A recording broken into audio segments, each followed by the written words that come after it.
Last time it was sort of like funny until it wasn't, whereas this time it was sort of disturbing the whole time. There was a guy who locked himself in a cage. There was someone who was like threatening to shoot his dog. Someone beheaded a chicken. It was all just like really weird. And people were sort of like degrading themselves, just doing like horrible, immoral, and maybe illegal things. I don't know. I feel like that whole trend sort of really, I don't know, took it home to me that people will do anything for money.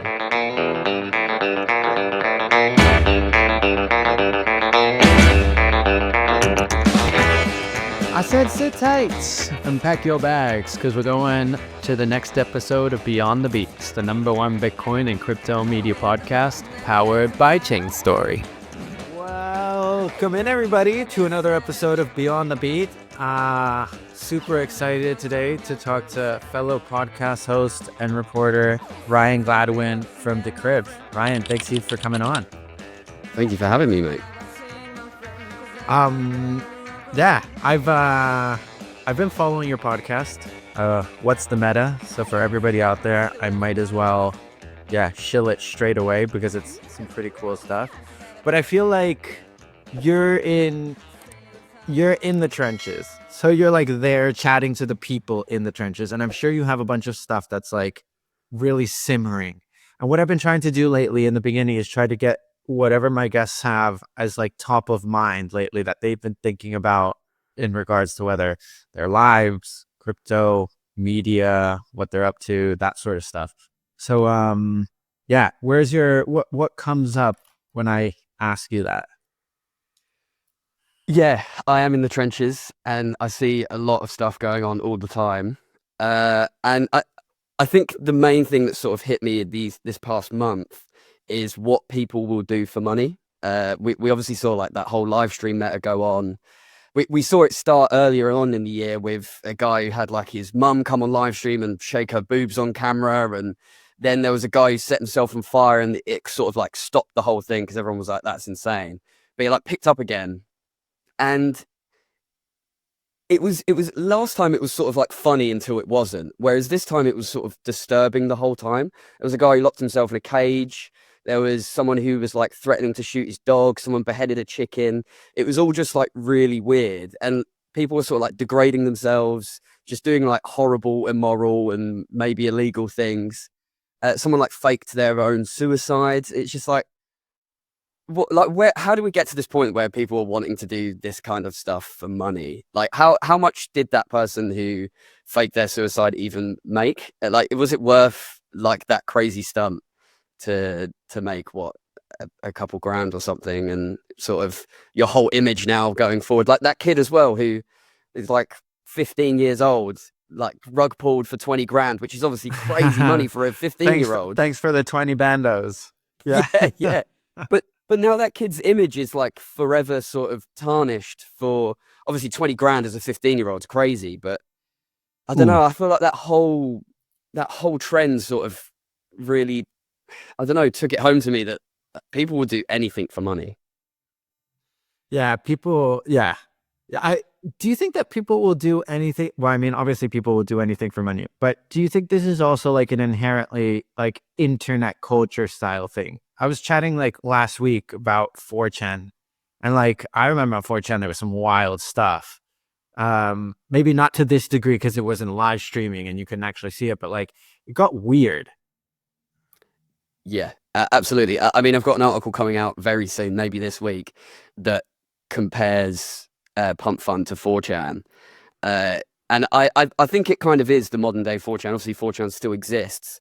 But you say there wasn't stuff this crazy on 4chan. There was like people putting like tutorials on how to make bath bombs, and there were like actual bombs rather than ones that make the bath smell nice. And there's like horrible, like there was so much child porn on 4chan, and that happened on Pump.Fun. A bit of child porn got through, and the moderation team took it down, but they missed it, and that happens, unfortunately. I think in many ways Pump.Fun is the modern day 4chan. Yeah. I guess what I meant wasn't that there's like some wild that degree of wild shit isn't there. It's just wasn't live streamed and like exploded to the degree I mean, for like, because I feel like it was 15 minutes one after the other. Some insane batshit person would just go on a live stream and start doing it. What do you reckon? Where do they go now, though? Like, what do they? Those people are still gonna lurk, and they're still gonna be around, waiting for. I'm like, there's probably gonna be some copycat pump funds that are gonna pop up where these people can like keep doing this shit. You know, Mhm. like Yeah, I'm I've quite surprised that the Quant Kid didn't. The Quant Kid, for those who don't know, is the guy who rug pulled 20 grand for a 15-year-old and then flipped the bird at everyone thanks to the 20 bandos. I'm surprised he didn't just try to become a crypto Twitter influencer. I feel like he could Mhm. have really easily got like a good following off the back of that, and then sort of just been like a memeable character. I guess what he did was illegal, and maybe he was scared of legal repercussions, but I don't think we're ever going to see those people sort of prosecuted for that kind of stuff. I think there are bigger things at play here than a 15-year-old who rug pulled a microcap coin. Yeah, yeah, and I guess he is 15, so we can't expect him to have like that long-term vision and think about, okay, yeah, he went and spent all his money on like Fortnite credits as well. Like, Is that true? I didn't see that. yeah. I mean, that's at least what I got. Like, a friend of mine sent me a couple of days after. It's like, did this like Bando's kid spend all that 20 grand on like Fortnite credit? That's even more bizarre than what he actually did. Like, what the fuck? Yeah. Yeah, I mean, I think all of those people have a space in the sort of influencer scene because, like, yeah, it's entertainment. It was interesting. But as soon as you start beheading chickens and threatening to shoot your dog, I think maybe, like, I don't think people want You've to gone a tune bit too into you as an far, mate. influencer. 100%. Yeah. Where do you think so like taking it on the back end of that or like flipping that coin? Like, so we've got the ugly side of meme coins and the ugly side of crypto right now. Where do you look when you want to look at like things that are actually helping out or were maybe not helping out, but like doing good or something that you're excited about or something that you look at and you think to yourself, all right, finally something interesting beyond like the absurdity and the insanity of what the human mind is capable of. Yeah, I actually think Pump.Fun, if the live streaming thing hadn't happened, I think the narrative of Pump.Fun going into the end of this year would have been very different. Because if you actually look at some of the biggest coins on Pump.Fun at the moment, you've got that AI meta going on with Goatsius Maximus and Truth Terminal. That's a genuinely interesting project, and the meme coin is being used as a way to sort of fund AI experimentation. I think that's really cool. You've also got like that DeSci thing that's kind of popping up. I haven't really dug super deep into it, but I think they like got hacked or something recently, and that's sort of like crumbling now. But there are like legitimate projects being made within this meme coin space that are maybe not even just memes anymore. Like Goatsius Maximus is a meme about a guy spreading his asshole really wide and a religion being formed around that. But once you scratch past the surface, it is also just kind of funding AI experimentation, which I think is really cool. And I think there's a lot of that. And unfortunately, the live streaming stuff just kind of painted over that for a while. Yeah. Yeah. So are you, I mean, I guess you are bullish, but like, are you looking into the AI agent / crypto sector at all? Like, do you think that that's going to become this massive area where people are going to continue building? And is that intersection even a thing? Or is it just like two buzzwords meet each other from two buzzwordy communities and trying to create the ultimate buzzword? Yeah, I think it definitely is a thing. I struggle sometimes decoding it when it's first been created because you see so many of these AI agent coins are just scams. It's just someone with a fake Twitter account pretending to be a robot. But once you get to like the real legitimate ones, the Truth Terminal is the best example. I was speaking to Uli, who's the founder of AI with Daddy Issues, also known as Fee, and she was saying that she thinks this is like the next generation of like media and entertainment. And as these bots start to communicate with each other, it's like a TV show. It's like a sitcom. You're seeing these characters that are very distinct interact with each other online, on Twitter, on these websites, and I think that is definitely something that I'm excited to see going forward. But yeah, at the grassroots level, it's kind of hard to decode it sometimes. So wait, what's the thinking behind like that being the new face of media? I'm Oh, intrigued. not as So in like crypto media. I don't mean like Decrypt are going to get replaced by AI agents. I mean more like TV shows where it's so like Truth Terminal, for example. The story there is just interesting. Guy made an AI model based on like loads of internet memes, so it comes out as like this sort of edgy teenager that makes goofy jokes. But throughout, then it gets a donation from A16Z in Bitcoin, and then it starts getting obsessed with the idea of making a meme coin. Already, this lore is like really interesting. Then it creates a religion based on a guy stretching his asshole, which is a 2009 meme. Now the lore's building and building and building. But then, as soon as that starts interacting with other AI agents, then we're going to start seeing what is all this lore and how does that interact with each other. I think that will be interesting to see. And for those people who are like super deep in those communities, I think it'll be quite exciting to watch that happen. yeah, no, for sure. And how big do you think this whole AI? Because I feel like I remember when the Truth Terminal, I don't know, saga or whatever you want to call it, was like midway. I think it made a typo, and people started thinking to themselves like, "Oh, there's a human there, and it's not actually AI because AI doesn't make typos, things like that." Where do you land on that sort of stuff? Because like I feel like it's also a sort of sticky line where it's like, all right, AI agents are doing this, but then you're going to have a bunch of people who are going to think it's actually a human, and then you're going to have a bunch of people who are going to be like, all of this is just fake news and I can't trust any of this now. And then there's other people that are just going to be trolling and just like, yeah, building up their own AI agent.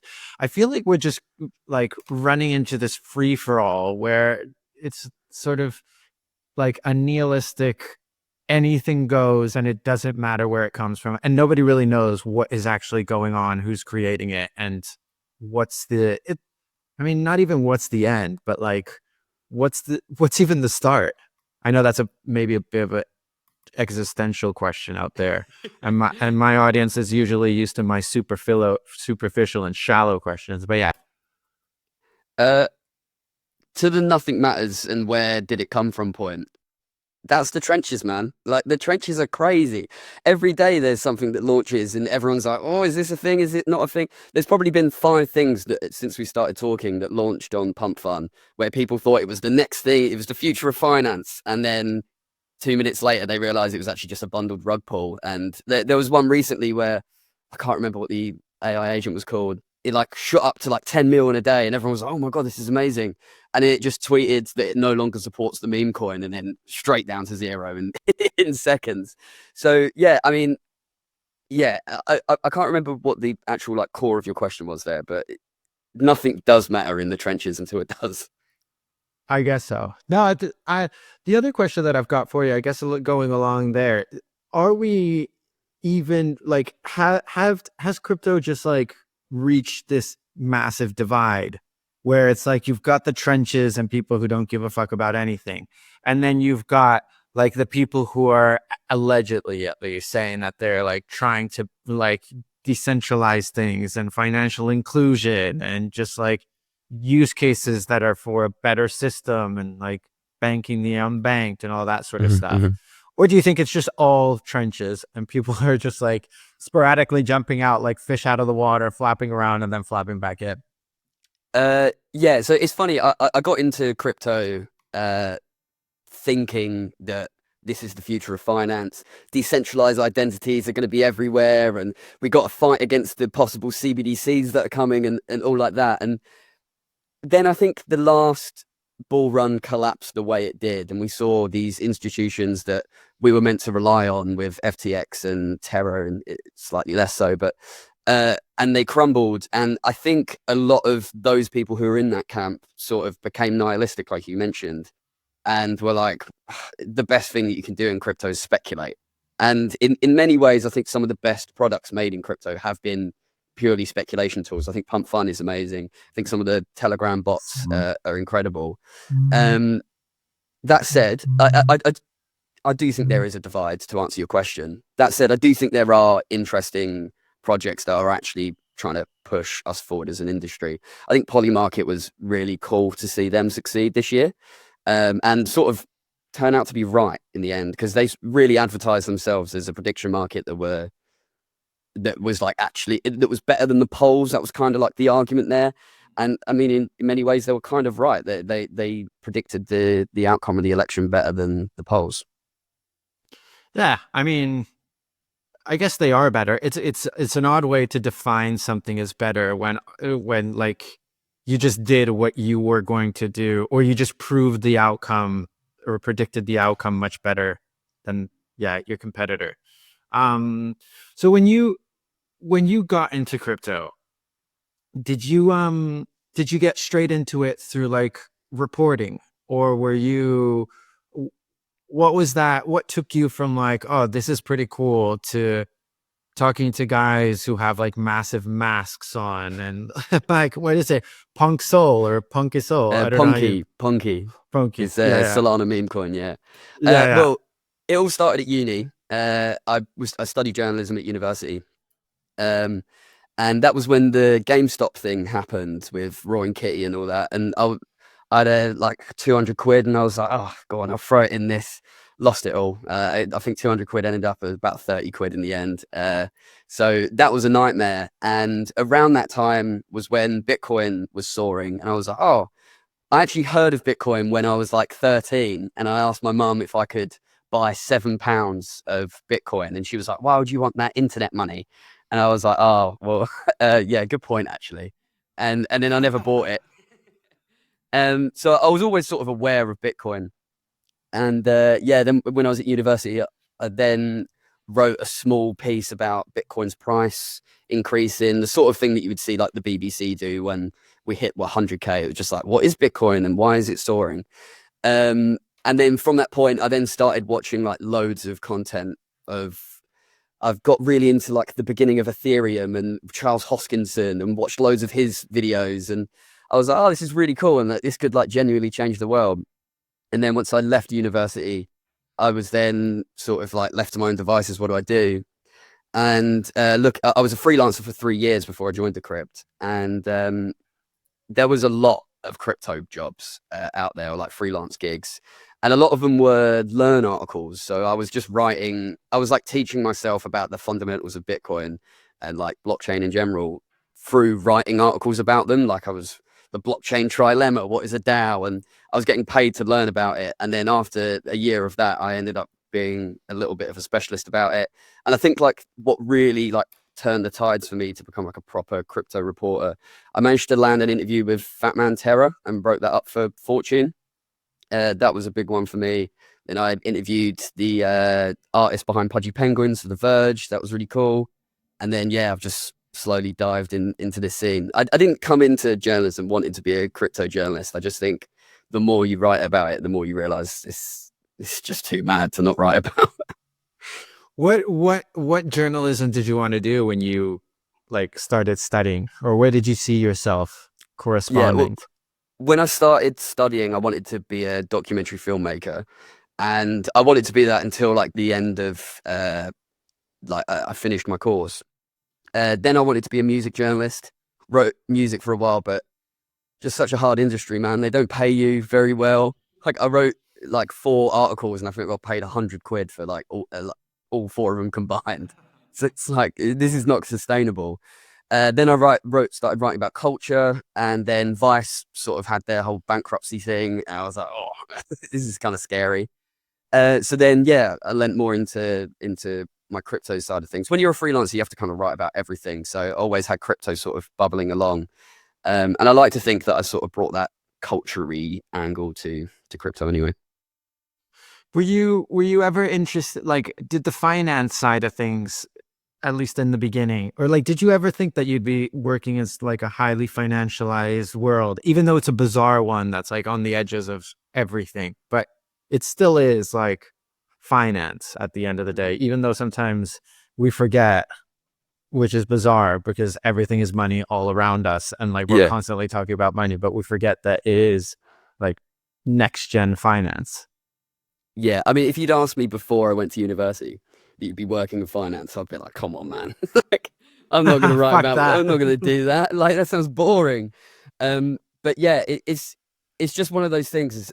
crypto in general. I think I've said it before.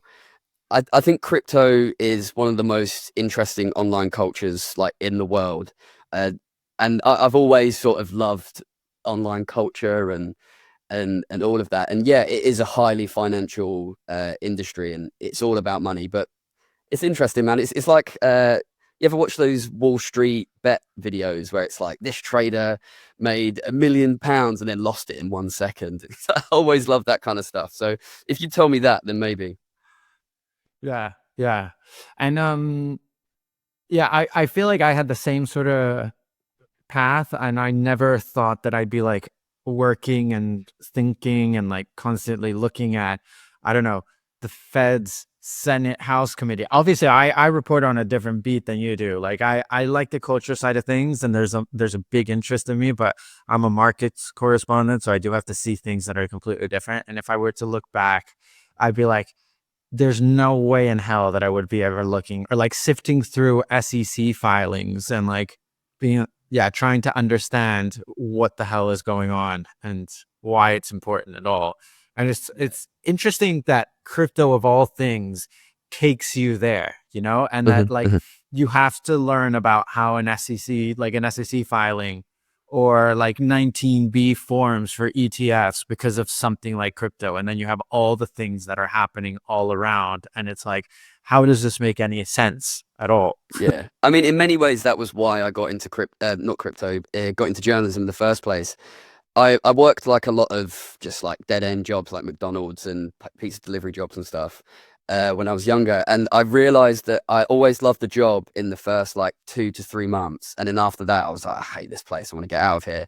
And I sort of realized that was why this is why I did journalism at uni, was that journalism's sort of different every day. Like it's not like I log on and write the same article 5 days a week. You log on and today I wrote about CZ. Will he get pardoned? And I've got to like quickly learn about what is pardoning, what is that process. But then tomorrow I might be looking into a random meme coin and interviewing a guy in a massive suit. Or the next day I might be going to court and reporting on doing some court reporting. It's like different all the time, and that is why I got into journalism in the first place. What bores you most about your job? And for those Decrypt editors, now you can turn off the screen and stop listening for that, and then you can come back in a little bit. Yeah, I guess it's those formulaic articles where it's sort of like Bitcoin's hit $100,000, like nice, and you've just got to write it hit $100,000. Here's the context of what everyone's thought. It's a small part of my job. Like it's obviously necessary to write those sort of quick hits and like get that out of the way, and then you can focus on the deeper stuff and like really dig in. But yeah, it's not like super fulfilling just to say that something hit a certain price, but it's a necessity of the job. Yeah, do you think as the media were like complicit in, because I know that price drives everything pretty much. And like, and that's the same at any news outlet. Like price is going to drive, you need to have a price piece at least once a day, because that's what's going to get the traffic, whether it goes up, down, how you angle it. That's entirely up to the editorial line or the editors and the reporter and all that sort of stuff. But then there's a part of me that thinks like, well, how much should we be reporting on the price? Like, how much do we have to prioritize traffic over things that are either, yeah, moving the conversation forward or uncovering things that shouldn't have been, that should be uncovered, like discussing or contributing to the conversation in something that just makes us, I don't know, figure out where we're actually heading in a better way. Do you also think that we're like aiding and abetting that sort of price driven, just like zeitgeist? Or yeah, it's just, it is interesting to some, and so it has to be there. Yeah, I think I've got two answers to your question that might uh, disagree with each other. But I mean, That's on one brilliant. hand, There's a famous footballer back home who's like, they interviewed him and he said two things that were completely contradictory to each other, and then he looked at the reporter and he's like, I don't have to agree with myself. yeah, So yeah, take it away, man. Because like on one hand, yeah, like you said it yourself, that this is a finance sector. The purpose that a lot of people are in this space is they want to see Bitcoin hit $1 billion and they'll be rich forever and never have to work another day in their life. So that is the news. Like the Bitcoin hitting 100K is one of the biggest news stories that's happened recently. It's just didn't really like there was no work there. It just is what everyone was waiting for the past like however many years. But on the other hand, I agree that like yeah, we need to put more time towards those like deeper articles where yeah maybe you're exposing something or reporting more deeply on something. Like my like personal sort of like idea of what I want to do in this space is I want to document as much as I possibly can of like what is going on, so that because I think we're living through like a really historic moment for crypto with. I mean, that live stream thing, I think, there's going to be so many like YouTube video essays. There's going to be books about it. There's going to be all that kind of stuff. And I want to sort of document that and make us remember it. But ultimately, it's a business that relies on income and you've got to get those clicks. And I think it's like fundamentally a problem with journalism as a whole. It's not just crypto journalism, like everywhere relies on it. That's why I'm such a big fan of the BBC. I don't agree with a lot of the things that they've done, but in the UK, the BBC is like funded by the government. We pay like a TV license fee to have the BBC exist. They're like meant to be an unbiased publication. Many would disagree. I would also disagree, but the idea of having sort of a state-funded, unbiased publication in your country, I think, is a really great idea. I think the execution could be better, but like I think it's just a problem with journalism and capitalism. Ultimately, is that you are like having to rely on income, and if we lived under a system where journalism was seen as like a public good that was funded like outside of how many clicks an article got, maybe that would be a better world. But I think we're quite a while away from Decrypt getting I don't know, like a grant from the US government. Yeah, man, you're a dreamer, but I love it. Yeah. Yeah, I think that is the utopian world of journalism, though, is that we don't have to rely on clicks and we can focus on those public good, deep articles. But yeah, I think we're quite a while away from that. And in the meantime, I'll write articles about Bitcoin hitting 100K. Yeah, man, got to do it anyways. But like, yeah, it's something that I think about often. How do we move away from like a click-driven media outlet? And I feel like I've been leaning either towards just grants but it has to be specific verticals. So like I'm only doing investigative work at the intersection of Bitcoin and human rights. I don't know, but that might not be newsy enough. But yeah, or this idea of state-sponsored media. Although obviously to everybody listening, they're probably going to get like break out into hives just if we consider the idea of something state-sponsored. And then if you add on the fact that we're talking about the media, they're just going to like people's heads are exploding around the world right now. But I agree that like the BBC, whether you like it or not, is still like a barometer, or it's a metric. It's they have a standard, whether obviously they have things to fix and they have things that they need to do better, and they definitely have their own skew and everything. But like the BBC is still considered around the world to be amongst the best, you know, and it does do good reporting, whether you like it or not. Like they've got brilliant editors, brilliant writers. How much of that is because of like the funding or like the state-sponsored side of things is also a question, I suppose. I guess a big part of it. But well, I think the BBC are able to obviously they have to do their daily news stuff, but I think the BBC have made some like really interesting and like great documentaries and like deep dive articles, and they've got like that BBC fact check series that I think is pretty good. Like again, people are going to disagree with everything that the BBC does because they're trying to piss off everyone, and they do. But yeah, I think they've done a lot of great stuff. Like you could even, because one of the fears of it being state sponsored is that they won't do anything that would make the state look bad. But the BBC, one of the best things that I think the BBC have done is they did a whole like real deep dive documentary that exposed institutional racism within the Met Police, which obviously the state would have preferred not to be made, but they did, and they deep dived on that, and I think that was really good. But to your other question about like how else could we get around it other than state sponsorship, I mean, like Bloomberg, if I am correct, they get most of their income from their terminal that they sell to people, and it sort of like lets their journalism sort of not rely on clicks, and they can be a little bit more deep divey, and they can be a bit more lordy with their stuff rather than just writing price posts all the time. I think that's really good. And then, I mean, ultimately, like just striking a balance between writing those clicky stuff and then going on the deeper dive stuff. That's sort of what we do at Decrypt. Like, my job is to log on, hit something like quick and clicky, and then I have like the rest of the day to do deeper stuff unless something crazy breaks and I've got to jump on that quickly. I think that's quite a nice balance because, yeah, just I can write a quick price post in 30 minutes. Yeah. Is that something that everybody has to do there? So you have just like a bunch of price posts going out, and then not like, necessarily price posts, just like a quick story that will click. Okay. So like this morning, I wrote in 30 minutes about CZ saying that he would welcome a pardon from Donald Trump, but he doesn't want to be Binance CEO. I wrote that in 30 minutes, and now I've got the rest of the day to sort of, I've got deeper articles that I've got to write, and I'll focus on them for the rest of the day.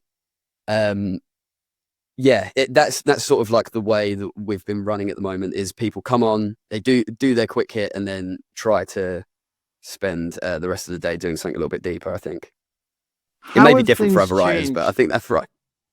Yeah. We'll ask around. But how have things changed since Rug Radio and you guys, I don't know, got together? Mm-hmm. I was a freelancer before that, and I joined like after the merger, so I'm not really the person to ask that. But yeah, they seem like cool guys. We're in the occasional meeting with Farouk and stuff like that, and yeah, they seem cool. It's nice that you have like Farouk is like a crypto Twitter influencer, and he can just sort of go out there and be like, Decrypt are the best, Decrypt are the best, and that's really cool. That's nice to have like a mascot, whereas like Guillermo, our editor-in-chief, is not going to do that. He's going to like be a little bit more chill, and I like that. That's cool. It's a nice balance to have within the company. But yeah, I'm not really the person to ask about the merger. I wasn't really involved. Yeah, nah, that's cool. I was always intrigued because I was like, I think we spoke actually just around that time. And like when Decrypt did that like massive layoff of all the freelancers, just like a couple months before they did the merger. And then, yeah, I went to the Defiant, you got taken on. And I was always intrigued because I feel like after that, obviously because a bunch of money poured in, and then like I see Decrypt and you guys are pumping out a lot of articles. There's a lot of new bylines. You've got the gaming or the emerging tech side of things. And so it like feels like it's just went full expansion. Yeah, I kind of joined in that expansion mode. So I'm not really familiar with what it felt like before, but yeah, it's fun. Like, I mean, I joined and then they were immediately like, does anyone want to start a podcast? And I was like, yeah, go on then. Really? Was that how it went down? Yeah, we were just in a meeting and Guillermo was like, oh, does like anyone got any ideas for like new content, like a new newsletter or a podcast or something? I was like, yeah, I could just interview a bunch of degens every week. That sounds like fun. And he was like, yeah, go ahead. Yeah, it was that was cool. And yeah, I like working for a place that has that broad sort of scope. Like I can write about AI if I want, and I can write about gaming if I want. For multiple reasons, but like it links back to that getting bored thing. Like I think I love crypto, but I think if I wrote purely about one thing in like you talk on this podcast often about like a Bitcoin reporter. I think I would get bored being just a Bitcoin reporter. I think I need a wider scope to sort of feed all my interests and dive down all these different lanes. Huh. I find it funny because I feel like the Bitcoin maxis that are listening in right now, like Roger Huang from last week, he's a Bitcoin reporter, and his eyes are probably rolling into the back of his head, just going, And actually, I actually think like Bitcoin has a lot to talk about because it has so many different verticals. It just like, and I hate seeing the word verticals. I don't know why I have that word stuck lately. I feel like I've been hanging out with too many people in like the startup techie world or like, yeah, the business side of things. But anyways, I feel like Bitcoin as itself branches off into a million different directions. So like you've got the mining side of things. You've got I really lean into like the historical side of stuff. I think there's the cultural, like you've got the ordinals versus laser eye maxis versus a bunch of other people. And so I feel like there could be, but like you'd have to have the freedom to be able to pursue even within the Bitcoin space, whatever you want to, because obviously otherwise if people like, if you narrow it just to like a specific area of Bitcoin, whether that's like the intersection of Bitcoin and TradFi, like I feel like nowadays ETFs are just everywhere. And like, of course, if you're just writing about ETFs, it'll get super dull, super quick. But there is a lot of different avenues to go by. And I do think that that's like, I think it's an interesting idea. And I definitely think that it is going to become more apparent moving forward. Maybe I'm just too close to the Bitcoin maxi community. And so I believe that just I've been brainwashed into thinking like that. But I don't know. Do you think that, but beyond like the idea of it being boring, do you think that there is a place for like a blockchain specific reporters? Yeah, absolutely. I think, I mean, I'm not, but I write a lot about Solana. Like Solana's sort of like the main place where I spend my time, and those. Is Ryan a Solana maxi? It's now this year coming out moment. No, I don't know. I think I might be the opposite of a Solana maxi actually, but I write a lot about Solana because, yeah, I mean, there's so much degeneracy on Solana. It's sort of like the degeneracy chain in many ways. Like, I think we found out recently that like the majority of Solana's traffic comes from Pump.Fun. It was like 65%, like DEX transactions, that is. Which is like crazy. And if Pump.Fun gets shut down because of the crazy live streams that are going on, that's over half of the transactions on Solana that are just going to disappear. But yeah, Interesting. I definitely think so. I think, yeah, Bitcoin definitely. I think Ethereum definitely. I think Solana definitely. I mean, maybe XRP now, but I don't know what's going on over there. Nobody knows what's going on over there. Like Chris Larson doesn't even know what's going on out there. But yeah, I think definitely there is room for that. I think maybe we need to scale a little bit more as an industry. Like, I don't know if publications have enough staff to have blockchain specific reporters for the big three or big four. Yeah. What do you think about this idea that ETH is dead? Like it's going around. I think it's very like just price driven and like price is starting to move. So I will leave my opinion for after yours. Yeah, I think it's a price thing. I mean, there's like a million layer twos now, right? And their majority of them are on Ethereum. Like, I mean, I write a lot about gaming as well, and most of them are on Ethereum layer twos. And yeah, I guess Ethereum is still useful in that case, but it is like not performing very well in terms of price. I wanna get your like gauge on the media industry beyond like just like click driven traffic and that sort of stuff. Like, what do you think we're doing well in crypto media, if anything? Like, we could be just a total state, and you want to vent away at it right now. But yeah, I'm intrigued. I think, and I'm still sort of getting like I've been full time at Decrypt for like 8-9 months now, and before that I was a freelancer, so I'm only like really just getting into the crypto like media landscape, like, and understanding it. But I feel like it's got like a decent community. Like, I feel like everyone sort of knows each other and like reads each other's work. The ACJR chat is like really good for that. People talk about like what's going on. I feel like people are generally quite supportive of each other, which is like good. Like, I've messaged a lot of people from different publications and just been like, nice work, and they've been like, nice work as well. Just quite nice. I also think the meme coin reporting is picking up. That's like my main beat, right? And when I first started it, I didn't. Maybe I was just ignorant, but I didn't really see a lot of it. And that was sort of why I picked it up, was because I thought it was the niche that was getting ignored the most. And but yeah, I mean, DL News recently have been picking up a lot of meme coin report, and they beat me to 2 stories last week, which Ooh. but yeah, Ben Wise is specifically there has been writing some good stuff in the world of meme coins, which I think is really good to see, because yeah, it's easy to ignore because it's like, oh, this is stupid, and it is. But I think Full it's important. disclaimer. Yeah, it's important. I think it's one of the most like significant things that have happened in crypto in the past few years. So like, I think it would be silly of us to not report it because we think we're better than it. Yeah, no, fully. Do you agree with the Murad super meme coin cycle? uh, I like his theory on cults. I think that's cool. And I think cults exist outside of meme coins as well. I think Milady are probably the biggest cult that exist in crypto, or like that whole scene, not just Milady, like all the derivatives that exist. Um, I think meme coins are here to stay. I think even in the bear market, we'll see like Pump.Fun or whatever has replaced it by that point, still existing and churning out like high volume. I mean, when we were in the bear market this year, we were still seeing 10,000 tokens a day launched on Pump.Fun.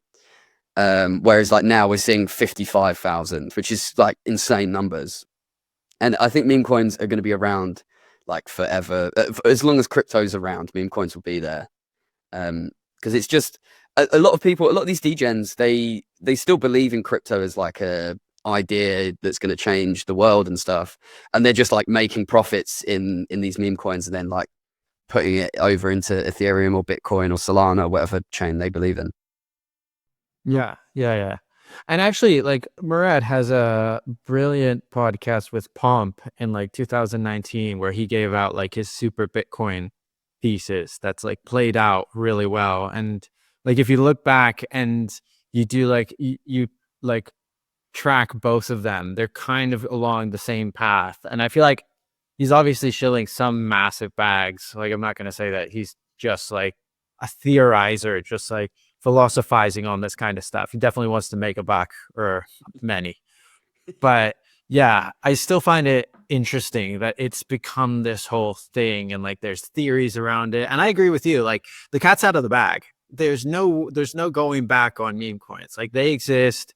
They're becoming a part of lore. Like, it's here and it's now. And yeah, what do you think about crypto media that we're getting obliteratingly wrong, or like that's frustrates you more than anything? Yeah, you talk about it a lot on here, and it's not being able to do enough of that deep divey stuff. Like it, and it links back to what I was saying earlier about it's just the financial side of the industry is you've got to do those clicky stuff, and the deep dives you've got to like I wrote a good deep dive, or like investigation you could call it, I guess. I spoke to these guys, 3 guys who joined a Telegram chat. One of them was impersonating Hasbullah, one of them was impersonating Dana White, and another one was impersonating Nate Diaz.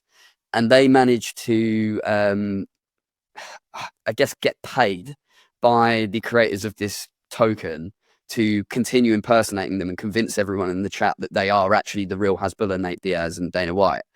And we wrote that, and it went out, and it took me like 2 months to write it, loads of fact checking, chats with legal people to make sure that I wasn't like gonna end up in court about this. And it just didn't really click. And like ultimately, what's the point in spending 2 months on an article that no one's going to read? It's like if a tree falls in the forest and nobody hears it, did it ever fall? Like, is there a point in exposing something if no one cares? And I think that is an issue that we're going to struggle with in media forever. I think that's always going to be, even if we get state funding or something fixes that financial side of it. If people aren't going to read articles that expose things, then yeah, what are we going to do? I think also we need to do more video content and stuff like that. I think that is where a lot of media is moving. And I think, podcasts like this help. But I'm surprised we haven't seen more publications just hire someone full time to read their articles on TikTok. Interesting. Low hanging fruit to everybody out there listening. Go out and offer yourself as a TikTok reader or a TikTok transcriber. Yeah, like just like a TikTok influencer that turns your articles into like a punchy TikTok video. Maybe they don't give all the information. They say, "Oh, go to our website to read it," but at least just that's just such a huge audience. I watch I get some news from TikTok every now and then, and I feel like crypto doesn't do that at all. Or at least, who is it? Cointelegraph. I've seen them do a few like Twitter videos and stuff that have been pretty good. But I think we need more of that. I feel like you don't even need to send people to your website or to read the actual article itself. Like you can at the bottom, but like at the end of the day, it can just be like an arm of like the news. And this is how you say the news, and obviously brand it in the beginning and at the end and all that sort of stuff. But like at the end of the day, you don't even need to necessarily be like cutting it short and driving people to the website when you can just have it living as like its own satellite of itself, just like it's part of it, but it's completely independent. I like that idea. And I've thought about it a few times as well, like how to the same content, just repackage it and just like fling it across the internet. And yeah, we definitely feel just very just like it feels like we're just very traditional still, like we're just all written word, all click traffic, all ad based. And then there's a few that might do things different. Like I'm biased, but I feel like DL News is doing things because we have like a larger runway, smaller team, and we don't necessarily need that like quick. We do some like very quick hits, but at the end of the day, it's a little bit more like day after analysis. And so that can like be a different way at presenting things that are happening and that sort of stuff. But yeah, I like that idea. It would be nice to see, because I feel like the innovations that are coming are like new newsletters, which is like they can be new, but I don't know, something that I've been thinking about as well, that it would be cool to see much more like humor based writing, like articles that are like comedically sort of built, not necessarily like, because obviously there's a cadence and a rhythm to every article and how you present the news. But there's definitely comedic writers out there that could write things that are funny and like connect, and just like it gives it a different way of presenting things that are happening. Yeah, I mean, sometimes in my writing, I try to bring a bit of comedy, but more in like the absurdity of what we're seeing. Like the guy who set himself on fire. Like obviously that is a really horrible and terrible thing, but I think parts of that article are kind of funny because it's like this guy is like fighting for his life, nearly dying, and then you go and hear the degens saying like, "Oh, the price is going down. What's going on?" It's like, come on, bro. It's so absurd, but it's funny. And I think, yeah, we could do more of that in this space. And I mean, we'll probably get onto this a little bit later when you ask what I read, but I think we should do more physical media as well. I am a big advocate for magazines and stuff like that. And I think with that whole documenting the scene kind of idea, I think having like physical magazines throughout the highs and the lows of the industry would be like really cool for like the documenting of crypto. Yeah. Shout out to Digital Frontier and Isa Castro, who's on here and telling us about like physical. I agree. And like, I know Bitcoin Magazine has its own like massive sect or cult or following. So, but they like sell out every print magazine that they publish, like they crush their magazine. And I feel like people fade it, but there is such value in not only like presenting stuff in a different way, but also you're creating it. Like you're giving something that somebody can hold on to. You can like turn that into an NFT. I don't know, just like thinking right now, and you can just like send out. There was one that was, I don't remember the name, but it was like the super cyberpunky like I think it was called like 21 Sats, or I don't know, 21 something. And they also did like physical magazines. They only did physical magazines. After that, when they began, then they started going online and doing both. But yeah, they sent out like limited versions of them. And so you would buy like a limited version. You could buy the specific number that you wanted, for example, and that sort of stuff. And I thought that was a really cool idea. And yeah, and just, I guess the logistics and the cost, but I feel like as a brand exercise, or as like just like creating that longer loyalty, would just be so much better, or would be an interesting exercise. Yeah, I think it's a lot of effort.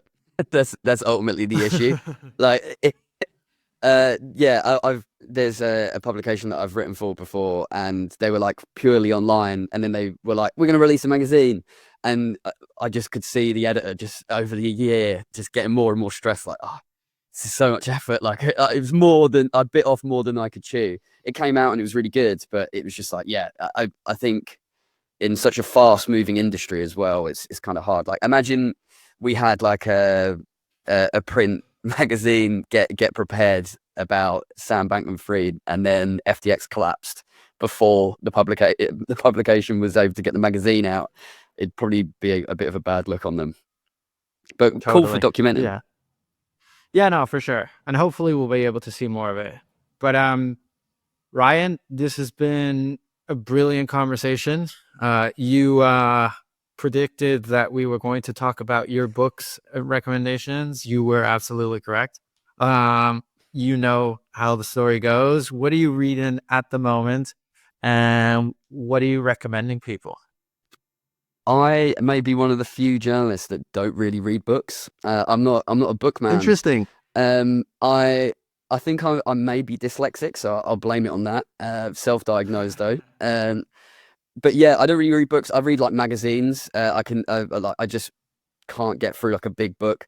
In terms of like actual books I have read, it's more like read Kafka stuff. I've read Hunter S. Thompson stuff, but magazines is sort of like my main thing that I get into. Fence magazine, I want to shout out Fence magazine. They're like a UK based like cultural and political magazine that I read a lot of. I've got some here.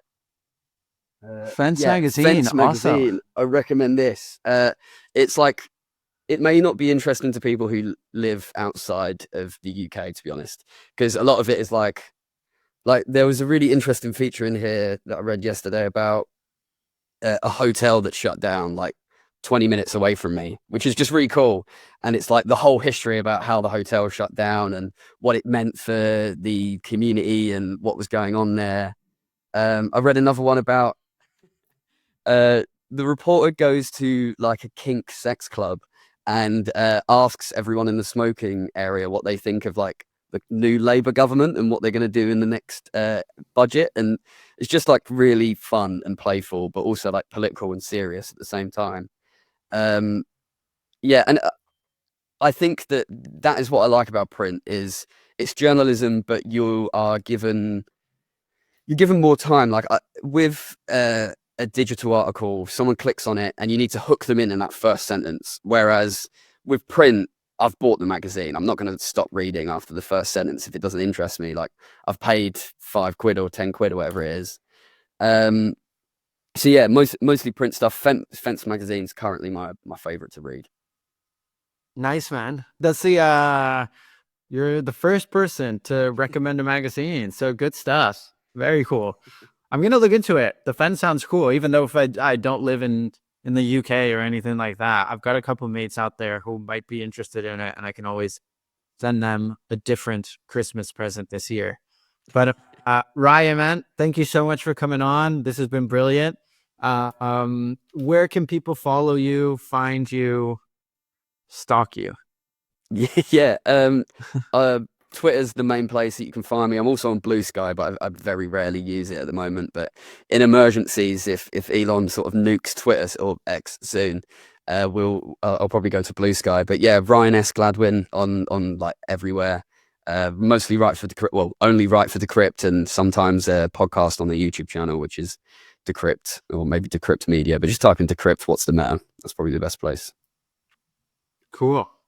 Thanks everybody for tuning in. Just a reminder, subscribe, like button, all that sort of stuff. Notification bell. Yeah. Notification bell, ding, ding, ding, ding.